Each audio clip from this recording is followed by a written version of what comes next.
nung habang nandun nga ako sa sakyan, sabi ko, Lord, ano po yung mensahe niyo po sa amin ngayon? Ano talaga yung kailangan ng church din, na sa amin na at kailangan marinig namin? And nung habang nag-iisip nga ako, sabi ko, naalala ko that time, mahilig ako manood ng movies ng mga gera. Kung familiar kayo sa mga gera, madalas doon, kumbaga yung team captain, lagi niyang tinuturuan yung mga, kunwari, mga under niya, pag-aaralan nila yung lugar, kung ano yung dapat gawin para masakop nila yun, para makonquer yung lugar na yun. At kumbaga, hindi sila basta-basta susugod doon sa lugar na yun, na alam naman nila na papahamak sila. Kundi, kumbaga, will train sila, planado lahat ng mga gagawin nila. Kumbaga, alam nila kung paano sila papasok doon sa lugar na yun. And alam din nila kung paano tatalunin yung mga kaaway nila. And sa Kristyano nga rin po nating paumuhay, malaga po na maintindihan at maunawaan po natin na lahat po tayo, nung naligtas po tayo, nung niligtas tayo ng Panginoong Diyos, inilagay po tayo sa battlefield. Pag sinabing battlefield, hindi tayo basta-basta lang natutulog o kung mamahinga tayo sa mga Kristyano nating pamumuhay. Kumbaga yung sinabi nga ni Ate Shell kanina about sa Bible reading. Kumbaga, kumbaga warning yun sa mga Kristyano. Kasi nga, pag hindi natin na priority yung bagay na yun, pwede yun gamitin ng kaaway sa atin para nga ibaba nga tayo. Kaya nga po, ang pag-aaralan po natin sa gabing ito, sige, pakikisuyo po ako. Ayan, sabi niya, the believer's war room. Pag sinabing war room, hindi tayo literal na makikipagdigma sa mga kanya-kanya nating kwarto, sa kanya-kanya nating mga tahanan, kundi as a Christian, alam natin kung ano yung dapat nating pinaglalaban natin. Kumbaga, meron tayong mga private place kung saan nakikipagdigma tayo, hindi sa mga physical, kundi against sa mga spiritual darkness, kumbaga. And sinabi nga to ni Jesus, dun sa Matthew chapter 6, verse 5 to 6. And sabi dyan, and when you pray, do not be like the hypocrites, for they love to pray standing in the synagogues and on the street corners to be seen by the others. Truly I tell you, they have received their reward in full. Sa verse 6, sinasabi po dyan, but when you pray, go into your room, close the door, and pray to your Father who is unseen. Then your Father who sees what is done in secret will reward you. So yung verse 5 and verse 6, magkaiba yan. Kumbaga, sa verse 5, sinasabi dyan na huwag tayong maging paka-hipokrito. Ibig sabihin, pwede rin palang magkaroon ng hypocrisy pag nag-pray din pala tayo. Di ba? Kaya nga minsan parang, ay gusto kong matin ng prayer marathon kasi maraming makakita sa akin.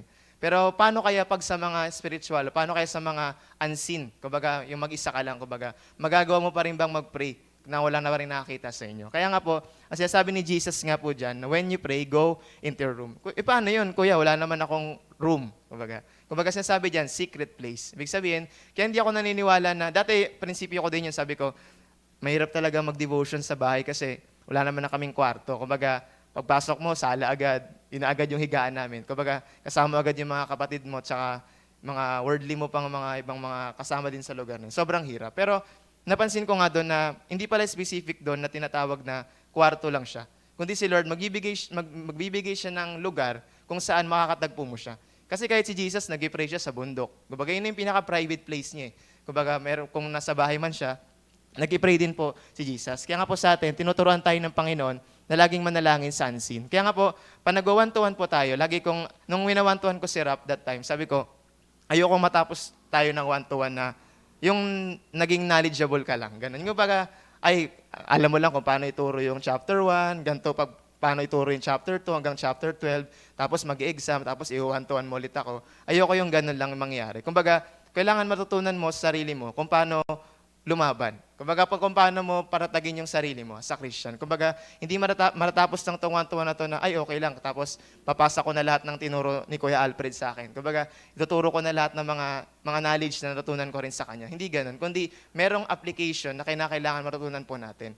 And yun nga po na, yun yung prayer. And sa mga bago din po natin, kumbaga, may mga wina-one-to-one po tayo. Lagi nating i-priority sa kanila na kailangan matuto sila lumaban mag-isa.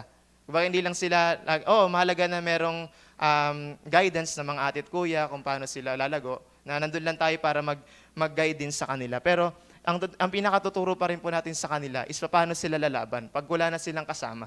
Kaya nga, di ba, kung matutunan ng bawat isa po sa atin, imposibleng lumayo ang isang tao sa Diyos. Kaya minsan po bakit parang, nalalamig na ako, parang ayoko nang lumapit sa Panginoon. Kumbaga, yun kasing reason. Kasi nga, dun sa war room na yun, natutulog na sila. Di ba, pwede ba kayong, makikipagdigma kayo, literal talaga. Pwede ba kayong, sige lang, magbarilan lang kayo dyan, matutulog lang ako dito.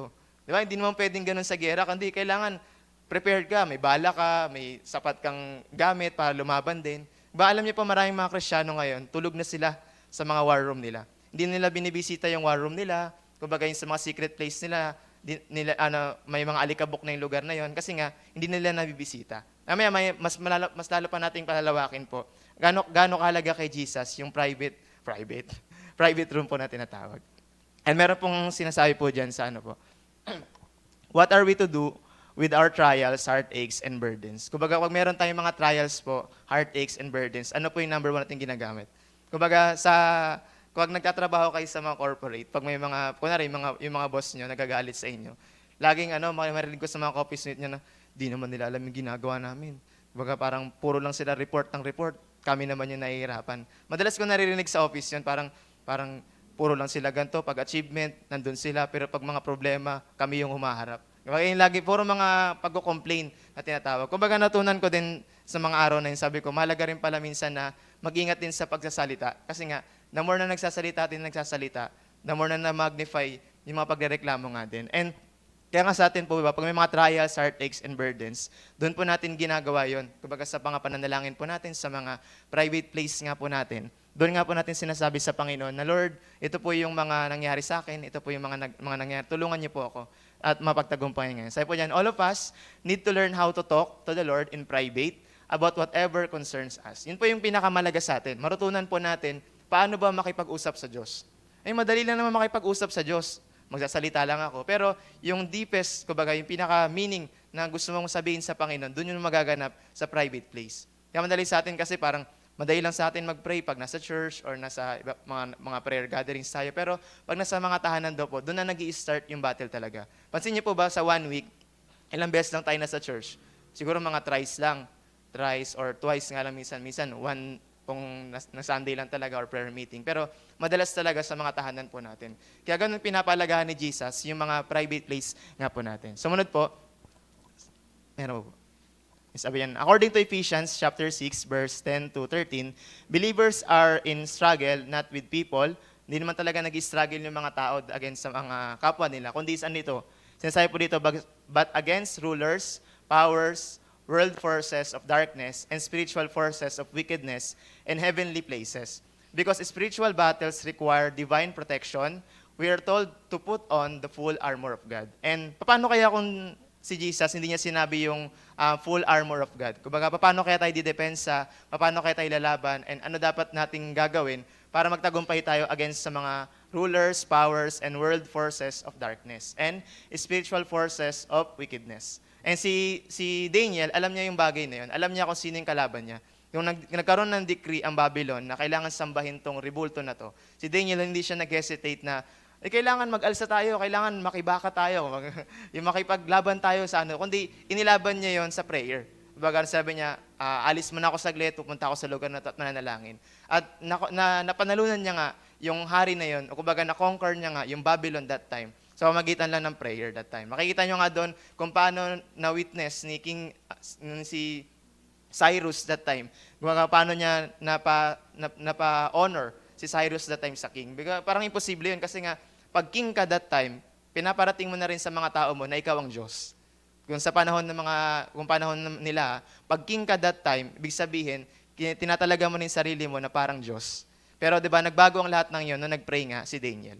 And sa atin po, 'di ba, marami tayong ma-accomplish kung bawat isa po sa atin, alam natin kung paano ilaban sa prayer. Hindi lang po ba sa church ay kailangan lang natin mag-pray lang dito every Wednesday or every Thursday, kundi sa mga tahanan din po natin, alam din natin kung ano yung mga pinaglalaban po natin. 'Di ba? Kaya nga po, 'di ba, hindi mo masama daw po na parang makipaglaban tayo, makipag-prayer, makipagbuno tayo po, 'di ba? Kaya sa mga tahanan po natin, alam din po natin kung ang dapat po nating gawin. And ito nga po, isa-isahin po natin yan yung full armor of God. Ay sabi yung armor, mababasa niyo po yan sa Ephesians chapter 6, verse 14 to 18. And sabi yan, stand firm then with the belt of truth buckled around your waist, with the breastplate of righteousness in place, and with your feet fitted with the readiness that comes from the gospel of peace. In addition of all this, take up the shield of faith, with which you can extinguish all the flaming arrows of the evil one. And so, sige, sunod na po tayo. And sabi po yan, take the helmet of salvation and the sword of the Spirit, which is the word of God. And pray in the Spirit in all occasions. Sabi po dyan, pray in the Spirit in all occasions with all kinds of prayers and requests. With this in mind, be alert and always keep on praying for all the Lord's people. And so unahin po natin yung helmet of salvation. Sige. Sabi niyan, the helmet of salvation protects our thinking. Diba, mapapansin niyo po yung mga kabataan ngayon, ang layo talaga ng pag-iisip nila sa mga 1990s. Ikukumpara niyo yung pag-iisip ng 1990s sa mga 2000 onwards hanggang ngayon, di ba? Parang iba talaga. Ang layo na the way na makipag-usap sila. Parang ngayon yung mga tao, parang iba na yung mga emotion nila, iba na sila makipag-usap. Kumbaga sa atin din po, ganun kalaga na yung kaaway, ang una niyang tinatarget sa mga Kristiyano is yung mind ng isang tao. Kasi nga pa nagtagumpay siya dyan, parang mapagtagumpayan niya na rin yung buong buhay ng tao na yon. Kaya nga, kung paano tayo mag-isip, kumbaga godly ba or worldly. Diba? Kaya nga po, sa atin po minsan, kailangan pag-pray natin yung mind natin na, Lord, bigyan niyo po kami ng mind of Christ, ng peace of mind, and kumbaga sabi ng Colossians na set our mind on things above, not on earthly things. Yun po yung tinuturo sa atin ng Panginoong Diyos. Na malaga po na maintindihan at maunawaan natin na protektado po yung kaisipan po natin. Kumbaga filled yan ng salita ng Diyos. Sumunod po, yung the breastplate of righteousness guards our emotions. So, literal, kumbaga, pag pumupunta kayo ngayon sa mga pag nakakausap nyo, sa mga care group, mga kabataan ngayon, yan ang mga tinatarget ng kaway ngayon. Maging emotional yung mga bata, maging emotional sila sa lahat ng mga nangyari sa kanila, parang feel nila, parang hindi wala nagmamahal sa kanila, wala nag-care sa kanila. Lalo na ngayong February. Kumbaga pagsapit daw ng parang 14, wala nang 14 kasi 13, 15, 15 na daw agad. Parang yun na agad yung mga naisip ng mga tao. Parang ganun na yung mundo ngayon. Kumbaga pagsapit ng 13, ay walang 14 bukas, 15, tas 15 ulit.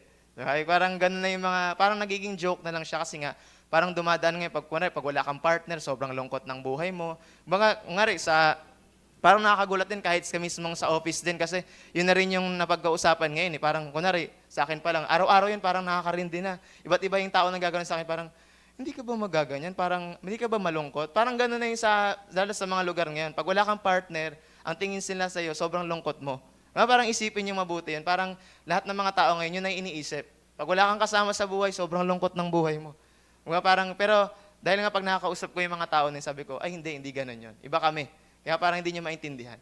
Kaya nga po sa atin po, kumbaga maintindihan po natin na i-guard po natin yung emotion po natin. Then lagi po yung atakin po ng kaway sa atin. And sumunod po, sabi diyan, the girdle o yung belt of truth allows us to walk in the light. Kumbaga ilan po sa atin ang lumalakad pa rin po sa light or lumalakad na po tayo sa dark. Di ba? Kaya nga po sa atin po, marami po mga tao na gusto nila lumakad lang sa light. Akala nila tama pa rin yung nilalakaran nila. Pero papunta lang po saan? Sa dark na pala yun. Yung nilalakaran po nila. Kaya sa atin po, paano po tayo magiging makakalakad po sa light? Sa pamagitan po ng ng salita ng Diyos. Kasi sabi ng Psalms po, di ba, yung salita ng Diyos yung nagbibigay ng liwanag sa ating dadaanan. Magiging daan siya para maging maayos po yung mga paglakad natin sa Kristiyano po nating pamumuhay. And sumunod po, sabi po dyan, our feet must be, shod, with the preparation of the gospel of peace. And sa atin po, wag pa rin pong mawawala yung evangelism sa church. Ganun po kalaga na pinapangaral ng Panginoon na lagi pa rin po tayong mangaral. Kumbaga, kaya nga po nung Saturday, isa yun sa parang hinihingi ko ng tawad sa Panginoon, yung hindi ako nakakapag-outreach. Kumbaga, minsan parang magnify ng pagod, parang pag Saturday, parang feel mo matulog na maghapon, parang ganun. Kumbaga, yun yung nilalaban ko sa Panginoon, Lord, pagdating ng Saturday, kumbaga lumakas pa rin ako. Kumbaga, kaya nga nag-step of faith ako nung last Saturday. Kumbaga, chinat ko si Rap, punta tayo sa ganitong lugar. Parang, sabi ko, Lord, gusto ko ulit mabalik yung passion na yun. Kumbaga, hindi man talagang buo, pero paunti-unti, kailangan mabalik yung bagay na yun. Kumbaga sa atin po, kung gusto nating bumalik talaga sa mga ginagawa po nating mga ginagawa sa Panginoon, kailangan meron tayong step na gagawin. At hayaan po natin na tulungan tayo ng Panginoon para manumbalik muli yun. Yung mga nasimulan natin dati na natigil, pero para sa Panginoon, at pinag-pray ulit natin na mabalik yon. At yung sinasabi po dyan, we are to take up the sword of the Spirit. Ito yung pinakamalaga sa lahat, which is the Word of God. Kaya malaga po sa atin na tayo po ay maging literate sa salita ng Diyos. Kumbaga hindi lang tayo basta literate sa academics o sa ano pa man, kundi sa salita ng Diyos, maalam po tayo. Kumbaga, nung that time na nasa NHA kami, yung feeling ko that time, nung bago ako doon, pag wala kang alam sa Bible, ang feeling mo parang yung outcast o OP ka kasi nga sila ang gagaling nila sa Bible o ano pa man. Kaya parang nung araw na yon, nag-start din akong magbasa ng Bible kahit ayoko. Kumbaga nag-step of faith din akong pakonti-konti lang. Kumbaga 2 chapter muna a day hanggang sa naging 7 o pataas ng pataas. Kumbaga nag-step of faith ako na kailangan alam ko rin yung yung nalalaman din nila. Kumbaga kasi nga same lang naman kami ng Bible, bakit hindi ko alam yun, yung bagay na yun. Kaya nung time na yun, nag-start din ako mag-aral, magsaliksik, magthesis no? Ano pa man ng salita ng Diyos. Kasi nga, yun yung nararamdaman ko that time. Parang feeling ko pag wala akong alam, yung parang, sorry sa word, parang bio-bio yung dating. Parang gano'n. Kaya nga, hindi ako pumayag that time na, may mga tanong. Naging competitive ako that time. And nakatulong din siya sa akin kasi nga, habang lumalakad nga sa Panginoon, hindi lang basta pala na alam mo lang yung bagay na to, kundi papunta ka rin sa application, kailangan matutunan mo rin tong bagay na to, paano lumaban, paano mo ipag-pray yung mga taong nasa paligid mo din, and kumbaga, paano ka din i-apply isa sa buhay yung mga natutunan mo sa Panginoon. And sabi diyan, we need the shield of faith to completely cover us and extinguish all the enemies of flaming arrows. And pag kumari, sa mga school o sa mga nagkatrabaho ka man, kumbaga marami kang maririnig na parang hindi talaga makakatulong sa'yo. Kumbaga kaya nga 'di ba ganun kahalaga yung pag-review, wag natin i-claim yung bagay na mga negative sa atin. Kumbaga ganun kahalaga na protektado tayo ng salita ng Diyos. Kasi nga iba't iba yung mga nakakasalamuhan nating tao. Kaya pag hindi tayo protektado po ng shield of faith, pag hindi mataas po yung faith po natin, madali po tayong bumagsak lang po nang dahil lang po sa mga gagawin po ng kaaway po natin. And so finally, we must pray at all times. Hindi po sinabi diyan, we must pray at some times, kundi at all times. Yun po yung sinasabi sa atin ng Panginoong Diyos. Kumbaga sa atin, yung iniisip ko dati mag-pray ng araw-araw, ang nasa isip ko lagi, ano ipag-pray ko araw-araw? Parang okay na to eh. Pag napag-pray ko na to, bakit pag-pray ko pa sa ibang araw? Pero naiintindihan ko pala dyan, kaya pala ang isang Kristiyano, pinag-pray siya ng Panginoon, para hindi lang basta masagot yung mga pangailangan niya. Kasi ang gusto ni Lord, intimacy doon sa tao na yon. Gusto niya magkaroon ng personal na relationship doon sa tao na yon. Kaya nga po sa atin, sa mga private place po natin, doon nagaganap. Kaya di ba kung sila Billy Graham, sila Benny Hinn, sila David D. Hernandez, sila Paul Wilkerson, lahat ng mga greatest na mga evangelists that time, nag-start lang po sila sa mga prayer closet nga po nila, sa mga prayer room nga po nila natawag. Doon nga po nag-start yung mga revival. And ito po, may sinasabi si Jesus about a place of prayer. Meron tayong 10 lang po na pag-aaralan. Mabilis lang po itong 10 na to na sinasabi po ni Jesus about a place of prayer. So number 1 po dyan, ay sabi dyan, it's a private place. Sabi po sa Matthew 6, verse 6, Jesus said to go into the inner room and close the door. Kumbaga, alam po natin, sarili po natin, alam natin yung private place natin. Kaya hindi lang tayo basta-basta na makipag-usap sa maraming tao at kung ano pa man yung gagawin. Kumbaga ako, pag nandun ako sa pag-ibig, sa work namin, ilang tao yung katransa ko doon everyday. Kumbaga, ilang tao yung kakausapin ko. And pagdating sa bahay, parang drain na drain ako. Kaya dumarating sa punto ng buhay ko na kailangan ko din ng quiet time with the Lord. Kumbaga, kailangan ko din nakausapin ng Panginoon. Kumbaga, kasi nga, pag hindi ko kinakausap ang Panginoon, hindi ako nagkakaroon ng quiet time sa Panginoon. Kumbaga, ang gulo ng isip ko, ang gulo ng mga gagawin. Kumbaga, paiba-iba ng mga nagagawa, lalong-lalo na nga rin sa mga paglakad nga rin sa Panginoon. And may sinasabi po dito, sabi dyan, if we are really serious about finding a quiet area to be alone with the Lord in prayer, He will provide one. Kaya wag niyo pong sasabihin na, ay wala kasi akong mapagprayhan. Kuya, wala po kasi akong mapuntahan. Kumbaga lahat ng lugar na lahat ng gusto kong puntahan, laging may mga tao maingay. Kumbaga sa atin po, hindi ako naniniwala kasi ang kalooban ng Diyos sa atin po, ikausapin natin siya. Kaya si Lord, kumbaga marami siyang paraan para makausap po natin ang Panginoon. Kaya nga po sa atin, mahalaga po na magkaroon tayo ng quiet time, ng private place na tinatawag. Kumbaga, may mga friends tayo, may mga mahalaga na makipag-usap tayo sa mga magulang natin, sa mga kapatid. Pero si Lord yung pinakamalaga sa lahat. And maintindihan po natin at manawaan po natin, pag naging priority po natin yung private place po natin, susunod na po ang lahat ng yon. Kaya parang na-end ka, bakit pagod na pagod ka, wala kang gana, parang tinatamad ka na sa lahat ng ginagawa mo. Kasi mismong si Lord, na-miss out mo na. Kung yung sikreto na yun, bakit ganito lang yung nababasa sa Bible reading? Kasi mismo sa private place nila, hindi nila kinakatagpo ang Panginoon. Imposible po na araw-araw tayong nandun sa private place natin, tapos ganun yung nababasa natin. Kundi habang nandun tayo sa private place natin, sa Panginoon, kumbaga meron tayong time lagi sa Panginoon po, di ba? Yung maturity, yung spiritual growth ng tinatawag, mas lalong palalim ng palalim po yun. Hindi yun basta pababaw lang ng pababaw, kundi palalim ng palalim po yung relasyon natin sa Panginoon. Kaya nga ganun po kahalaga kay Jesus yung private place natin. Kahit nga po si Jesus, di ba, pwede naman niyang gawin na makipag-usap lang kila Peter, kila James and John, kundi daily in the morning, kinakatagpo niya yung si God the Father. Nanalangin siya sa mountain, nagkipray siya doon, and mag-isa lang siya. Kaya di ba sa atin din po, yun yung pinaka-example po sa atin. Bakit tinuturuan tayo ng Panginoon? Kasi nga pag hindi natin kaya gawin yun sa mga private place po natin, hindi tayo basta magiging matatag lang as a Kristyano. Kumbaga sa atin po, yung pinakamahalaga sa atin, yung private place na tinatawag. Kumbaga alam mo kung paano kakausapin ng Panginoon, alam mo kung naririnig mo yung mensahe ng Panginoon, at alam mo rin kung anong dapat mong gawin. Kaya nga sa atin po, di ba, tinuturo sa atin ng Panginoon, Lord, ano ba yung dapat kong gawin? Alam niyo po, hindi ko ma-explain ng pinaka-detailed kung anong nangyayari doon sa secret place na yun. Pero once na pag kinatagpo ka ng Panginoong Diyos, magugulat ka, ma-amaze ka. Parang lahat ng hindi mo pinagpipray, bibigay sa'yo ng Panginoon. Kumbaga, nung personal na testimony ko lang din, nung lahat lang din, nung nandun ako sa work namin, may nawala kasing documents. Kumbaga, sobrang halaga ng documents na yon. Kumbaga, hindi siya pwedeng mawala. Kumbaga, ako nun, parang kinakabahan, parang bangong hindi ako makatulog that night nung tinatawag na yun. Kasi sabi ko, Lord, tulungan niyo pong mahanap yung documents na yon.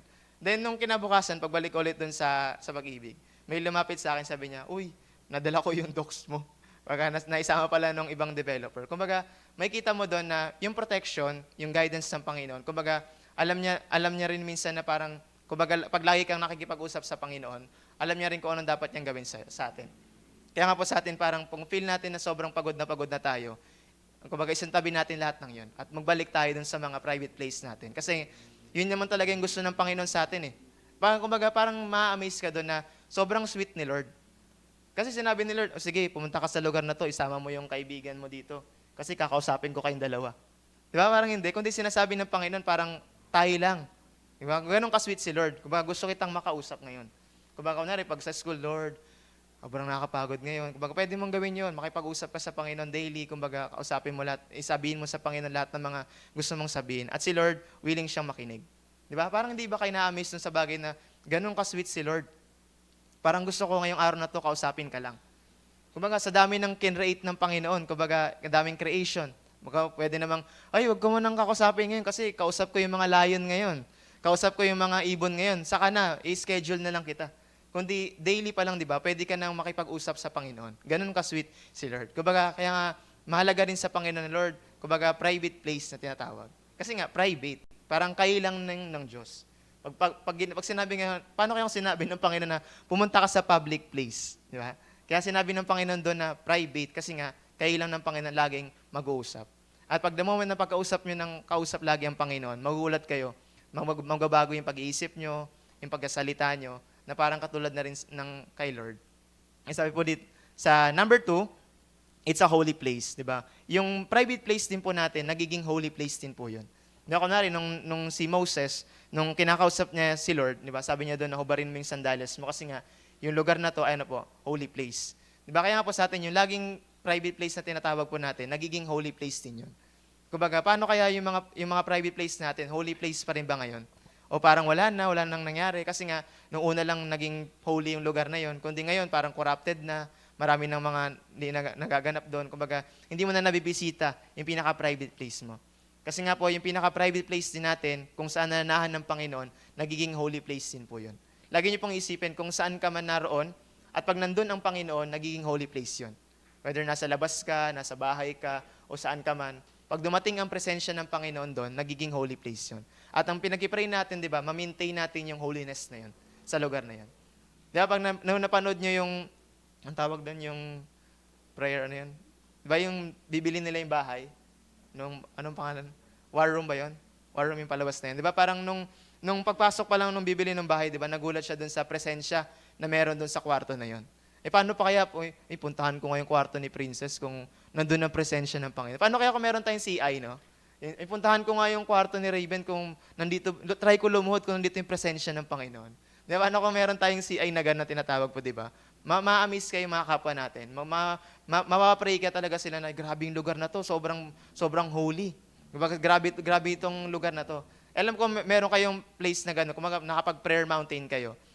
Nung pagpasok ko doon sa lugar na yon, dati nung bago lang ako mag-prayer mountain, tinry ko matulog kasi sobrang pagod sa biyahe.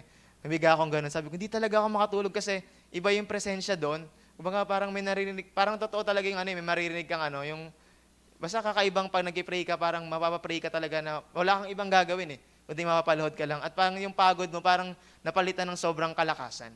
Kaya I pray na sa bawat isa, di ba, na kung meron kayong time, pumunta kayo sa lugar na yon. Hindi ako nagko-promote.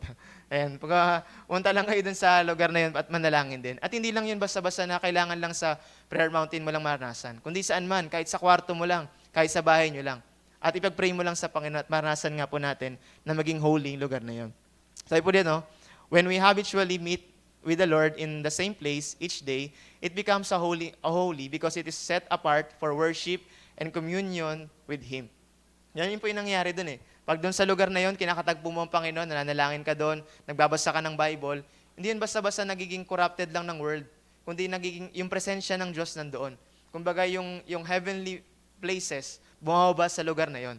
At magugulat ka doon, bakit parang sobrang excited ka magbasa ng Bible, sobrang ganang magpuri sa Panginoon, kasi nga, na-meet mo si Lord.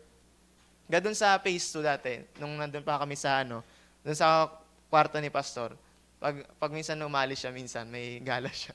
Pupunta ako doon, sabi ko, parang grabe dito, parang nagkipray ako sa lugar na yon. Sabi ko, grabe yung anointing sa lugar na to. And yung na-build na atmosphere of worship, ng praise doon sa lugar na yon. Kaya di ba, grabe yung strong na anointing sa lugar na yon. And I pray po, di ba, na sa bawat isa sa atin po, di ba, magkaroon tayo ng lugar na yon.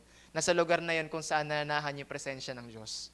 Kaya di ba, kung saan man kayong, kunwari sa bahay niyo pa lang, kuya, ang hirap talaga Walang imposible sa Panginoon. Kung gusto niya maging holy ang bahay niyo, kaya niyang gawin. Basta manampalataya lang po tayo. And sabi niya, whatever He accomplishes in our lives is the result of the relationship we have with Him in that secluded place of prayer. Kumbaga, nakabase din yung accomplishment natin doon sa places na yun. Diba? Hindi ba kayo na-amaze na sa pagluhod nyo lang, meron kayo na-accomplish? Hindi kayo nag-work, hindi kayo tumakbo, hindi kayo nakipagsuntukan, nakipaglaban sa kaway, kundi lumuhod lang kayo. At marami kayong na-accomplish. Kumbaga ako, personal testimony ko sa pagkatrabaho ko nga din, marami ako na-accomplish na parang hindi lahat sa works lang, kundi by prayer talaga. Na-amaze talaga ako sa Panginoon, parang ganito na yung sitwasyon, parang tina-turn around ng Panginoon, yung bagay na yun. At ilan po sa atin ang mga, minsan na parang hindi natin nagagawa. Kaya nga po sa atin po, minsan, dahil yung relationship po natin sa Panginoon, nakabase din po yun. The more na close ka sa Panginoon, mas marami kang ma-accomplish sa Kanya.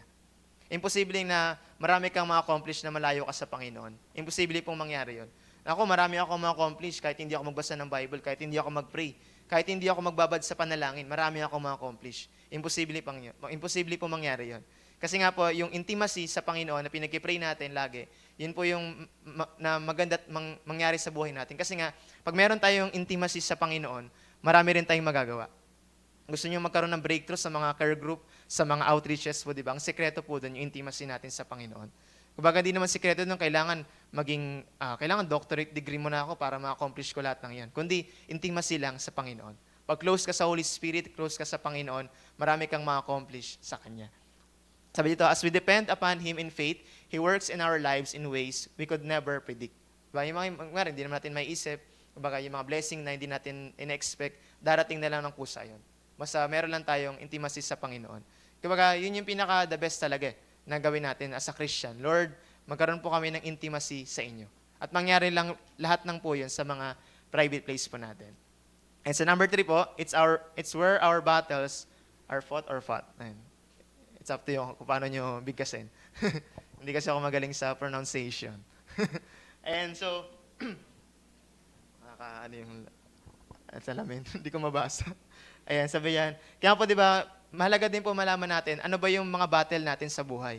Kuya, hindi mo kasi alam yung silent battle ko. May mga tinatawag tayong silent battle, mga ano po natin po, di ba? Kaya nga po, doon sa place po na yon, pinaglalaban din natin yung battle natin na yun. Yung mga trials, mga heartache natin, mga suliranin natin sa mga pagkatrabaho, sa pag-aaral man po, di ba? Doon po natin pinaglalaban ang lahat ng yun. Di natin kailangan makipagsuntukan, makipag-away po sa kanila, di ba? Kailangan ma-accomplish po natin yon sa prayer. Sabi po dito, every time we go through difficult situations or conflicts with people, We should bring our concerns to our Heavenly Father and engage Him in helping fight our battles. Kumbaga, yun po yung sinasabi sa atin ng Panginoon, na lagi nating mag-depend sa Panginoon na, Lord, tulungan niyo po ako sa mga battles ko na to, mapagtagumpayan ko po ang lahat ng ito. Kasi nga po, di tayo naniniwala na ang tao wala talagang problema eh. Kumbaga, ang tao, alam niya dapat kung paano solusyonan yung pagsubok na yon. Doon sa mga private place po natin, pwede natin mapagtagumpayan yung bagay na yon. And sumunod po, there will be times when no one else can help us. Dumarating, kung magandarasan ba sa punto na wala talagang makakatulong sa akin, walang nakakaunawa o ano pa man. But He is always there, si Jesus, to comfort, strengthen, and encourage us. Kumbaga, kung minsan parang feel mo parang abandon ka na, outcast ka na, kumbaga wala nang nagmamahal, wala nang care sa inyo po, di ba? Pero si Jesus nandun siya para kausapin ka, para tulungan ka sa lahat ng yun. Kumbaga, nung nagkipray ako that time bago magka-work, sabi ko, feeling ko parang imposible akong ma-hire sa work. Kasi nga, ang in-expect ko talagang work that time, parang minimal lang. Yung work na ano lang, hindi, inisip ko talaga doon, makapag-work ako sa mga hindi corporate. Yun yung mindset ko that time. Parang sabi ko, ay siguro okay na sa akin to. Pero nagulat ako doon na nung pinag-pray ko yun sa Panginoon, Lord, nagde-depend lang ako sa inyo. Kumbaga, nilagay ako doon sa work na parang iniisip ko, imposible ako para doon.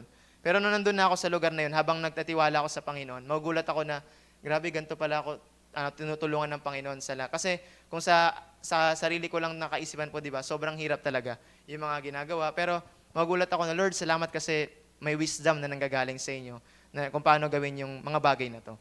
And kumbaga sa atin po, marami tayong mga pinag-pray na akala natin, hindi natin kayang gawin yun. Pero magugulat po tayo pag kinomfort tayo ng Panginoon and encourage po tayo na parang feel natin parang hopeless ng lahat. Pero ang Panginoon po, di ba, nandun siya para mag-care sa atin at para mapagpatuloy pa rin po yung mga ginagawa po natin. Sabi diyan, as we humble ourselves, ito yung pinakahalaga, before Him in worship, crying out to Him, He aids us in overcoming temptation and enduring trials. Kumbaga, yun po yung pinaka dapat natin gawin. And sumunod po, and sabi number 4, it's where we get our instruction for the day. Sabi diyan sa Proverbs 3, chapter 3, verse 5 to 6, the Lord promises to direct our path if we'll trust Him with all our heart and acknowledge Him in all our ways instead of relying on our own understanding. Kaya diba, sa daily po ng buhay po natin, mahalaga yung instruction ng Panginoon. Kung papasok kayo, nagtanong ba kayo sa Panginoon kung anong gagawin mo sa araw na to? Papasok ka sa work, nagtanong po ba tayo sa Panginoon kung anong pinapagawa niya sa atin? Kumbaga, mahalaga po na magkaroon tayo ng instruction. Kumbaga sa mga teachers and mga engineers, mahalaga sa kanila instruction. Kumbaga sa mga, kunwari, nung senior high kami, meron kaming subject na, na world religion. Very siya, parang, ang tawag sa kanya, parang may pagka-pilosopo siya. Nakalagay kasi sa instruction, hindi namin kasi binasa yung instruction. Ang sabi doon, bilugan yung tamang sagot. Yun yung nakasulot sa instruction eh. Bilugan ang tamang sagot. Pero hindi namin nabasa na gano'ng instruction. Ang ginawa namin, sobrang nagmamagaling kami, alam na namin kasi na-review na namin. Kumbaga, lahat ng question kasi doon, lumabas, lahat ng ni-review namin. Ang ginawa namin, sinulat namin yung sagot doon sa before the number. Yung sagot. Ngayon nung nag-check na, siyempre, kampante kami. Parang, ano na yan, sure win na yan. Parang ano na yan, nagmali lang kami ng 2. Ganun pa kayong ginawa ko nun eh. Nagmali lang ako ng 3. Para hindi halata na baka sabihin, nangodigo. Nung pagkabalik na ng papel sa amin, sabi ko, bakit po 0? Itama naman yung sagot. Ang pinakahalaga sabi ng teacher namin, kahit tama pa yung sagot mo, hindi naman kayo sumunod sa instruction ko, mali pa rin. Di ba? Alam niyo po sa atin minsan, pag sumusunod tayo sa Panginoon, yung akala nating tama sa harap ng Panginoon, yung pala, sa harap niya, mali na pala yun. Yung akala mo ginagawa mo, tama pa rin pala to. Pero sa harap ng Panginoon, mali na pala yun. Di ba? Kaya po sa atin, mahalaga na mag-ask tayo sa Panginoon instruction. Kasi nga, pag hindi natin ina-ask yung instruction ng Panginoon, mag-fail tayo sa lahat ng ginagawa po natin. Ganong kalaga instruction na nagmumula sa Panginoon. Ang tao na nakikinig sa Panginoon, hindi siya mapapahamak. Pero ang tao na hindi nakikinig sa Panginoon, dun siya mapapahamak. Diba? Si Samson, nung hindi na siya nakikinig sa Panginoon, sabi sa kanya, wag siya mag-aasawa ng mga ganton, hindi niya iba yung relihiyon, iba yung paniniwala po, di ba? Nung nakinig pa lang siya po, di ba, hindi siya mapapahamak. Pero sa atin po, di ba, pag hindi nga daw tayo nakikinig, doon napapahamak. Kaya sa atin po minsan, huwag kayong magagalit kung pinagsasabihan tayo ng pastor natin o pinagsasabihan tayo na dapat ganito lang yung gawin mo. Kasi nga, yun yung instruction din ng Lord sa kanila. Kaya sa atin po, mahalaga ang instruction. Kaya sabi mo sa katabi mo, mahalaga ang instruction. Ayan, so pakiulit po, mahalaga ang instruction ng Panginoon. Ayan, kaya mag-ask po tayo ng instruction natin sa Panginoon. And ano ba itong mga instruction na to? In the scripture, ano po sinabi diyan? in the scripture. Ibig sabihin, nandun yung instruction. He gives us His instructions and directions for every circumstance we may face. But if we were not listening to the Lord, we won't know His battle plan and will lose the fight. Katandaan po natin na si Lord, siya yung captain. Di ba sabi, nagpakilala siya kay Joshua ng captain of the Lord's army. Mas madaling salita po, kaya nga nasa battlefield tayo po, di ba? Si Lord yung captain natin. Siya yung magdadirect sa atin kung anong dapat natin gawin. Paano ka lalaban, paano ka didepensa. Siya yung mag-i-instruct sa atin. Okay, ganito gagawin mo. Ganito mo lalabanan yan. Ang mga tao po, di ba? Ang mga Kristyano nowadays, hindi na sila nakikinig. Kaya nangyari po, napapahamak sila. Kaya sa atin po, pag na-neglect lang po natin yung instruction ng Panginoon, diba, pwede rin po ikapahamak ng buong buhay po natin. Kaya everyday, nagtatanong tayo sa Panginoon, Lord, ano ang instruction mo sa akin ngayon? Anong pinapagawa mo? Ano ang hindi ko dapat gawin? Ano ang dapat kong gawin? Diba? Lagi tayong mag-ask sa Panginoon, everyday. Whether kumaga nagkipray ka man, Lord, tulong i-direct niyo po kami, instruct niyo po kami para magtagumpay kami. Amen? Sabi niyan, we can't live a godly life if our Bibles are closed. Diba? Kaya yung sinasabi kanina, parang ganito lang daw yung binabasa sa Bible reading. Kaya imposible talaga yun maging godly yung isang tao kung naka-close na yung mga Bible natin. Kagaya na sa picture, diba, may alikabok na, inaamag na. Naging tinapay na pala. Kaya naging tinapay na yung Bible. Kaya diba sa atin po, diba, kung parang, ako, Christian ako, pero namumuhay ba tayo ng godly? Alam niyo po, minsan, pag umanap na kayo sa iba't ibang tao, napakalaga po ng personal testimony. Papakinggan ka ng mga tao, paano ka mag-isip, paano ka makipag-usap, paano ka makipag-socialize sa mga tao. Lahat ng mga tao nakatingin sa'yo, lalo pag Christian ka. Pag nagpakilala ka sa mga tao, Christian ako, yung mga mata ng tao nasa na. Titingnan nila kung paano ka magagalit ka ba, paano ka mag-isip, titingnan ngayon. Kaya nga, di ba, lagi natin maging matalino tayo. Kasi minsan sa mga action natin, baka maraming matisod. Hindi man sila nagbabasa ng Bible, pero hindi sila naniniwala kasi nga, based lang po sa mga action natin and sa mga pagkasalita po natin. Kaya nga po sa atin, kung gusto natin maging godly, magkaroon ng godly life, buksan po natin yung Bible natin at basahin po natin. And sabi po dito, sa number 5, it's where we deal with our sins. And sumunod po, sabi diyan, as we open His Word and our hearts before Him, we have an opportunity to confess our sins and ask Him to convict us of anything in our lives that is contrary to His desires for us. Kaya sa atin po, pag si Lord, pag nangungusap po siya every day, every time, pag nagbabasa po tayo ng Bible, kinukonvict tayo sa mga na nagagawa nating pagkakamali, nakakala nating tama, yung pala ay mali na pala yun. Kaya di ba, maintindihan niyo po doon, bakit ganun kalaga sa Panginoon na buksan natin yung Bible natin. Kasi nga, pag hindi tayo nagbabasa ng Bible, wala na nagaganap na conviction. Wala na nangyaring mga pagsisisi sa mga kasalanan. Di na tayo aware sa mga ginagawa natin. Akala natin tama yun, pero mali na pala yun. Kaya every time na na-neglect natin yung salita ng Diyos, every time na na-neglect natin buksan ito at pag nilay-nilayan, di ba? Na-neglect na natin yung lahat ng yon. Ibig sabihin, parang wala na tayong gana sa lahat ng ginagawa natin, tinatamad na tayo. Kumbaga, parang palamig na ng palamig yung mga ginagawa po natin. Kaya sa Christian po, di ba, mahalaga at maintindihan po natin yung salita ng Diyos, ang pinaka-mahalaga sa lahat. Kaya naman po sa atin po, pag nagko-confess pa rin ba tayo ng mga kasalanan everyday, kumbaga nagsisisi pa rin ba tayo sa mga ginagawa natin, mga pagkakamali, or parang inayaan na lang natin na lumipas yung araw na hindi tayo humihingi ng tawad sa Panginoon. Parang iniisip natin, wala naman ako nagawang pagkakamali ngayong araw to okay na siguro to. Pero di ba, marahil na pag-isip mo sa mga pag-iisip natin o sa mga pagkasalita natin, doon mo makikita na meron tayong nagagawang kasalanan sa Panginoon. Isa mo dyan, as we pray, we must give the Lord time to speak to our hearts. Diba? Kung nag-pray naman po tayo, mahalaga din po yun ang pakikinig. Hindi lang tayo basta nagsasabi na, Lord, ganito niyo po yung gawin ko. Kumbaga, maraming mga tao ngayon ang tingin sa Lord genie. Natatawag, Lord, pahingin ganyan, Lord, gusto ko maging ganito. Nung tinupad na ng Diyos, yung mga prayer po nila, nalimutan nilang makinig. Kaya nga sa atin po, di ba, pag nag-pray po tayo, mahalaga din po yung pakikinig o yung seeking na tinatawag o yung listening sa Panginoon. Kasi nga, yun yung pinaka-direct ng Panginoon at dapat natin gawin. Kumbaga, sinasabi ng Panginoon yung mga dapat na mangyari sa'yo, yung mga plano ng Diyos dapat na maganap sa buhay mo, sasabihin sa atin ng Panginoon. Sabi niya, sometimes He uses a passage of His Word to convict. Di ba? Pag nagbabasa kayo ng Bible, anong nangyarasan nyo? Minsan, di ba, conviction, meron na-encourage tayo, minsan dinadirect tayo. In other times, His Spirit communicates and audibly with us in our hearts. Kumbaga, pag nagbabasa po tayo ng salita ng Diyos, ang laging sinasabi ng Panginoon, pag meron siya nakikita na pagkakamali sa atin, kino-convict na tayo doon. Hindi din para i-condemn. Diba? Hindi sinabi doon na condemnation, kundi conviction. Ibig sabihin, inahangad ng Panginoong Diyos na pag-isihan natin yung bagay na yun. Ganon ka sweet si Lord, ganon kabuti ang Panginoon. Hindi niya pinaranas yung condemnation, kundi conviction lang. Ibig sabihin, naglulong ang Panginoong Diyos na pag-isihan mo yung bagay na yan at handa kitang patawarin. At sumunod yung encourage, kumbaga parang nadadown ka na, si Lord yung mag-lift up sa'yo para magpatuloy sa Kristiyano mong pamumuhay. At sumunod yung direct us, parang hindi mo na alam yung gagawin mo as a Christian.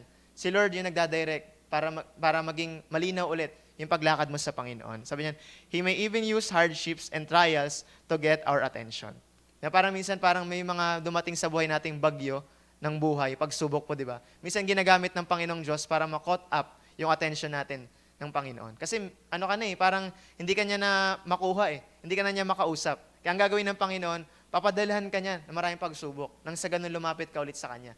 Di ba? Pag walang mga problema, okay ang lahat. Kaya di ba, maging thankful ka din minsan na ganun kabuti ang Panginoong Diyos. Although dumadaan tayo sa mga process, sa mga trials na yun po, di ba? Pero yun yung kaparaanan ng Diyos kasi para makausap natin siya. Sa pamamagitan ng mga pagsubok na yon, kumbaga, kinakausap natin ng Panginoon. Kasi pag walang mga trials na ganun, wala ring magaganap na communication. Kasi nga pag okay ang lahat, hindi ka natatawag sa Panginoon.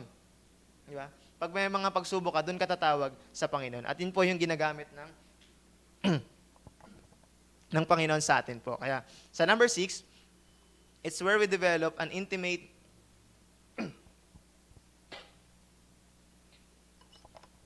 relationship with the Lord.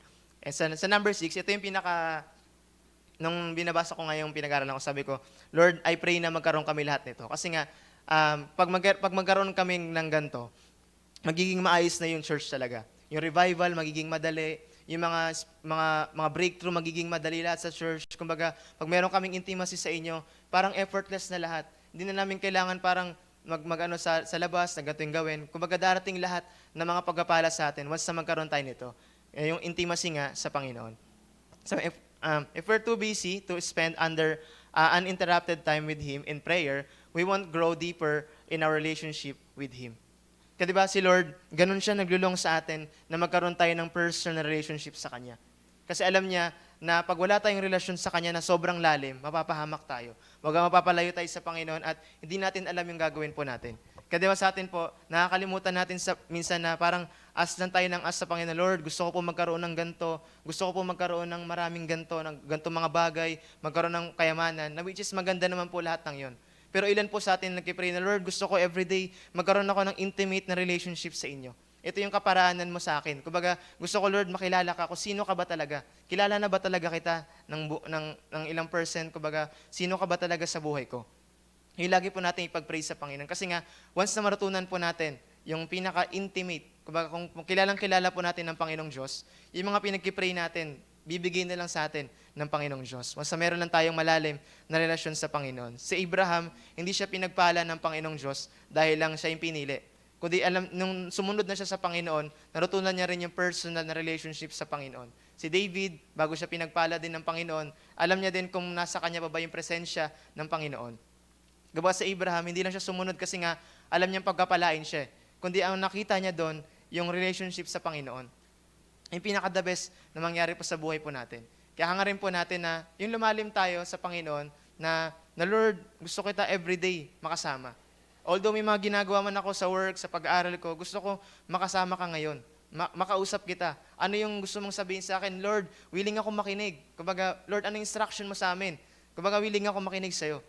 Mga tao po ngayon po, di ba?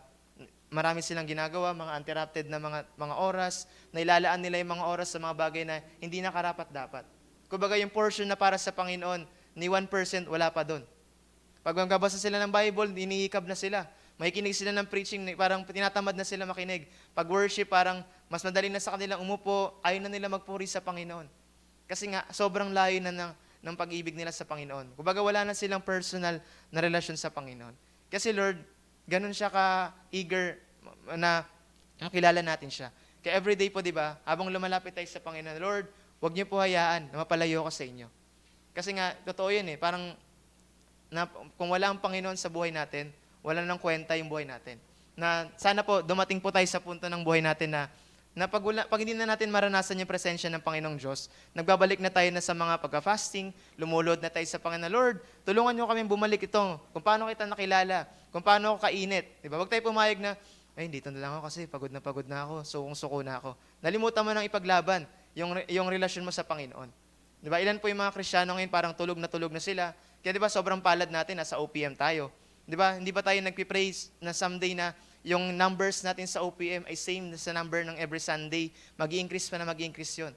Dahil hindi lang tayo basta puno pag Sunday, kundi mga prayer gatherings, puno din po tayo. Amen? Kaya yun po yung desire ng Panginoon. Kaya po, ganun ka sweet si Lord.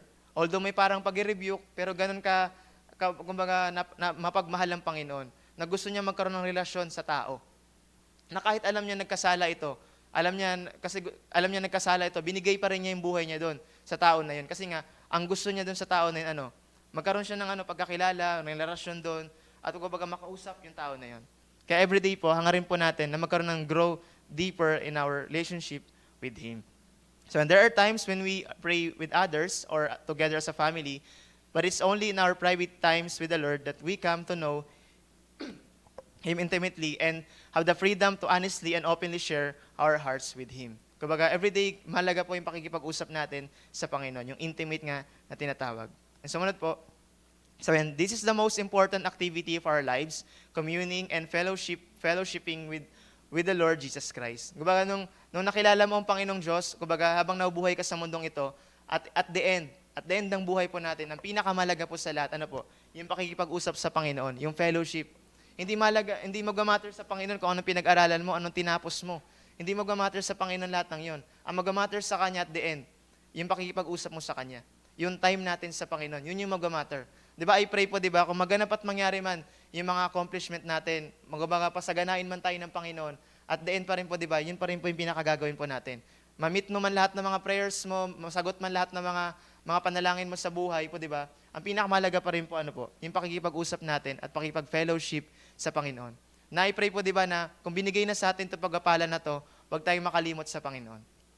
Yun yung pinaka-danger. Pag sobrang blessing na, nakalimutan na natin yung ginagawa po natin. Ay, hindi na ako atin kasi sobrang pagod na ako.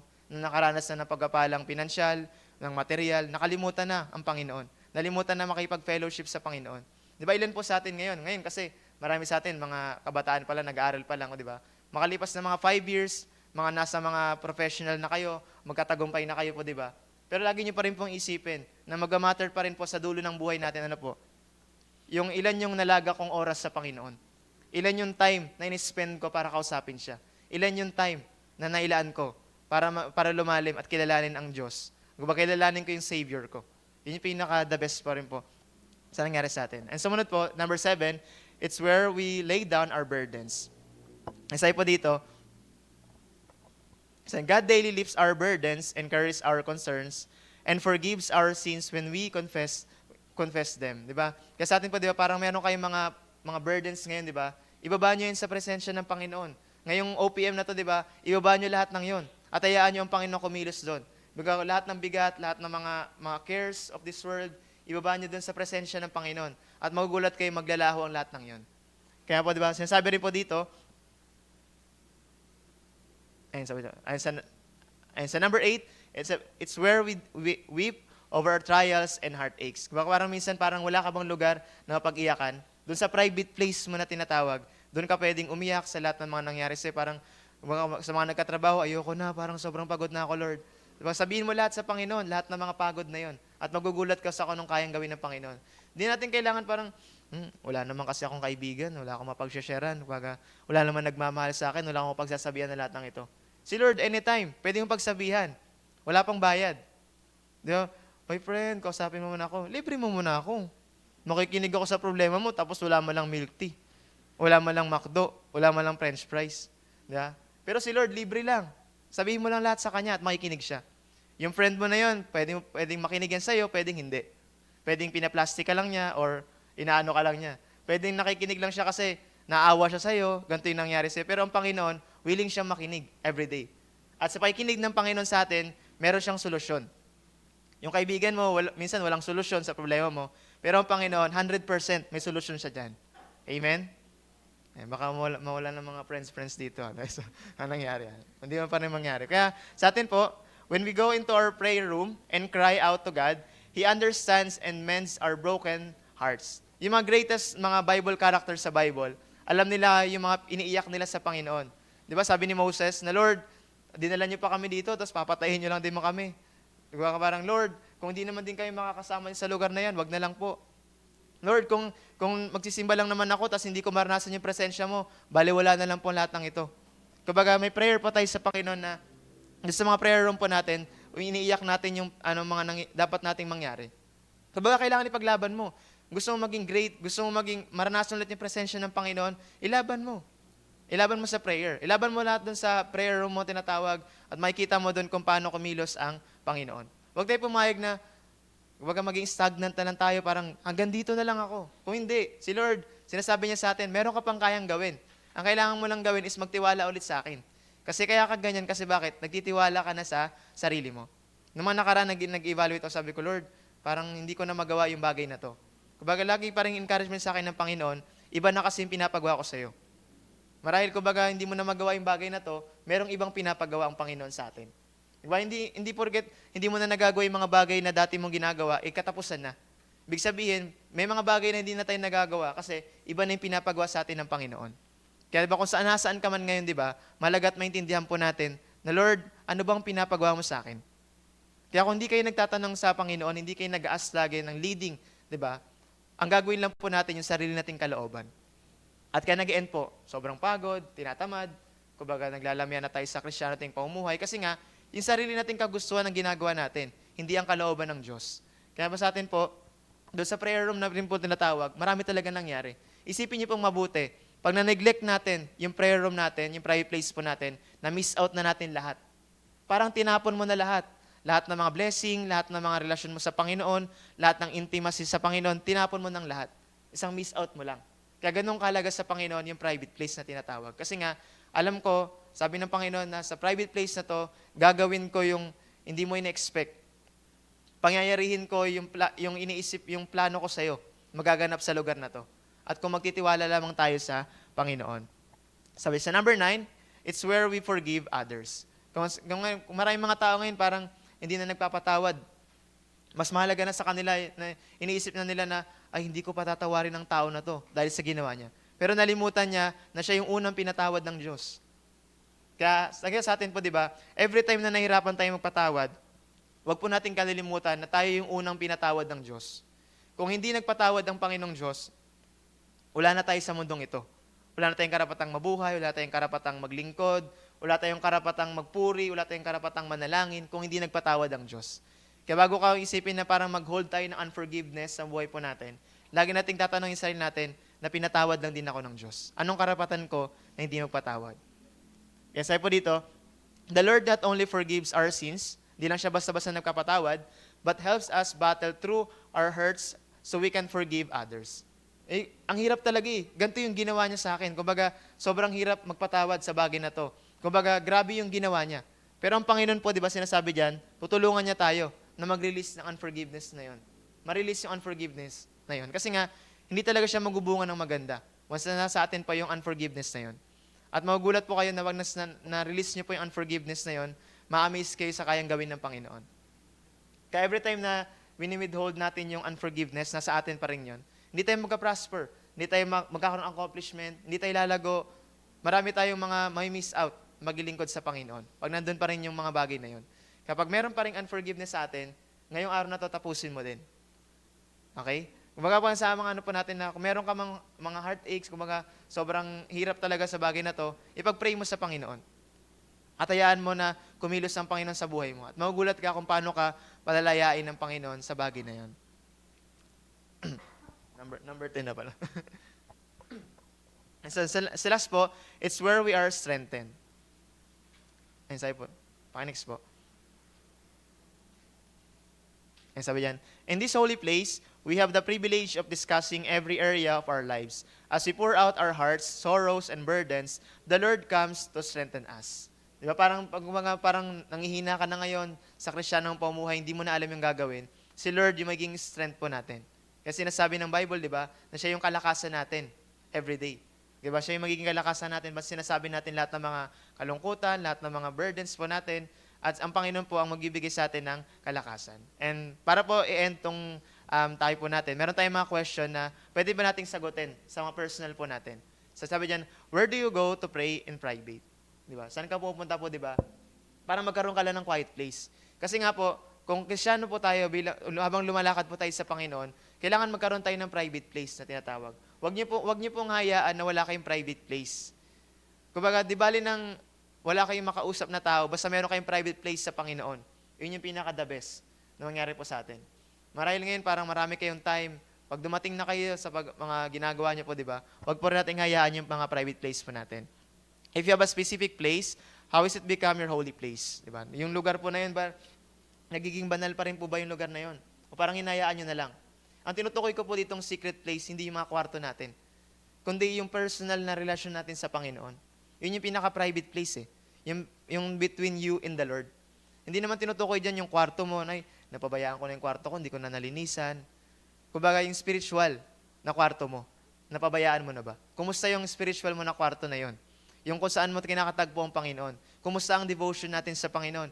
Kumbaga, paano tayo magbasa ng Bible? Paano tayo magpuri sa Panginoon? Ganun pa rin ba kung paano natin siya nakilala? O parang malamig na o wala na yung bagay na yon? Kumbaga sa atin po, malagat maintindihan po natin na ganun kahalaga yung holy place. If you haven't yet found a place, what can you do to find one? Kung wala ka talaga mahanap na lugar na yon, anong ginagawa mo? Inayaan mo lang ba, ayoko na dyan. Ayoko na talaga magbasa ng Bible, ayoko manalangin. Okay na ako dito sa lugar na to. Kundi gagawa ka ng paraan para makausap ang Panginoon. Ngayong araw na to, mag-set ako ng time. Wala akong kakausapin, hindi ako mag-Facebook, hindi ako mag-YouTube, o kano pa man. Ang kakausapin ko lang ang Panginoon. Ngayong araw na to, makikipagkatagpo ako sa Panginoon. Ngayong araw na to, isa lang ang kakausapin ko, kundi ang Panginoon. At yun nga po yun. Sumunod dyan, as a daily prayer time become your habitual pattern. Yung prayer time po, di ba, nagiging hobby na po ba natin? O parang occasional na lang? Nag-pray na lang ba tayo araw-araw o parang occasional na lang tayo mag-pray o magbabasa ng Bible? Pag sinipag ako, pag hindi na ako tinatamad, doon lang ako babalik ulit magbasa ng Bible, mag-pray. Pag okay ako, pag masaya ako, doon lang ako magbabasa. Pag malungkot, hindi na ako magbabasa. Kundi, kumbaga, consistent ka dun sa ginagawa mo na yun. Sabi yan, how has this practice benefited you and deepened your relationship with Christ? Diba? Sa tuwing ginagawa po na yun, diba? Lagi niyo pong isipin na tayo rin po nag-benefits sa ginagawa po natin na paglapit sa Panginoon. Magugulat kayo. Di ba, makapansin niyo po ba doon na sa church, iba't iba talaga yung level ng spirituality ng isang tao. Pero, papayag ba tayo na nandun tayo sa part na hindi tayo maalam? Nandun tayo sa part na sobrang babaw natin. Sobrang babaw pa naman natin kasi nga, di na tayo nakikipag-usap sa Panginoon. Kumbaga, everyday po, di ba, yung goal pa rin po natin na, Lord, gusto kitang makilala. Hindi lang dahil January, dahil Bible month, doon lang ako magsisipag sa pagbabasa ng Bible. Sa March, tatama rin na ulit ako, hindi na ako sisipagin ulit sa March, lalo sa April. Noong January lang ako sinipag kasi Bible month yun eh. Kung bawat araw pa rin po, di ba, naglulong pa rin po tayo, ano man yung ginagawa natin, ano mang kabisihan na meron tayo, ano man yung mga nagagawa pa rin po natin, hangad pa rin po natin po, di ba, yung personal na relasyon natin sa Panginoon. Kaya po dito, para naman po sa mga nag-struggle, if you struggle with consistently meeting in private with the Lord, what is hindering you? Ano yung nagkukos na yun? Kasi alam niyo po bakit minsan hindi tayo nakakalapit sa mga private place natin? Merong nagkukos ng hindering spirit na tinatawag. Marahil sa social media, sa oras mo, hindi mo maayos yung oras mo, hindi mo nagagamit to. Kaya doon mo nalalaan yung mga bagay na hindi naman dapat. Kaya lagi pong isipin, pag hindi na tayo nagkakaroon ng private place sa Panginoon, merong hindering. May humahadlang sa bagay na yun. At ipag-pray natin sa Panginoon, Lord, tulungan niyo po ako kung anong dapat kong gawin. Kasi hangad ng Panginoon na magkaroon tayo ng deepest na relationship sa Panginoon.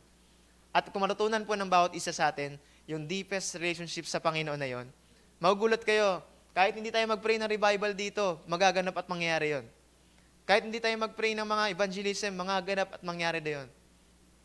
Magugulat kayo sa kayang gawin ng Panginoon kasi nga tayo, na-meet na natin si Lord personally. Kanya-kanya tayo.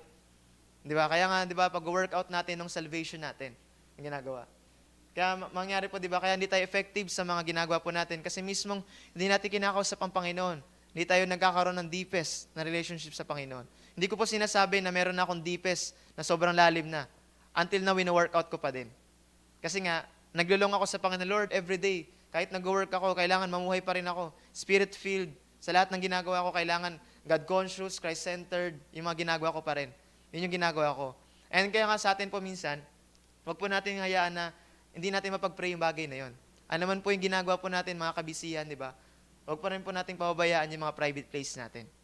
Kaya kung gusto mong magtagumpay, magkaroon ng breakthrough, magkaroon ng revival sa mga mangyari po na yun, mag-i-start po ang lahat ng yun sa mga private room po natin. Our private, mga spiritual room na tinatawag. So, yun lang po. Kaya nga po, di ba, as a believers, kailangan alam natin yung war room natin. Alam natin kung paano lumaban, alam natin kung paano dumepende, alam natin kung paano magtiwala ulit sa Panginoon, alam natin kung malayo na ba tayo o malapit pa rin tayo sa Panginoon. So, yun lang po. To God be the glory.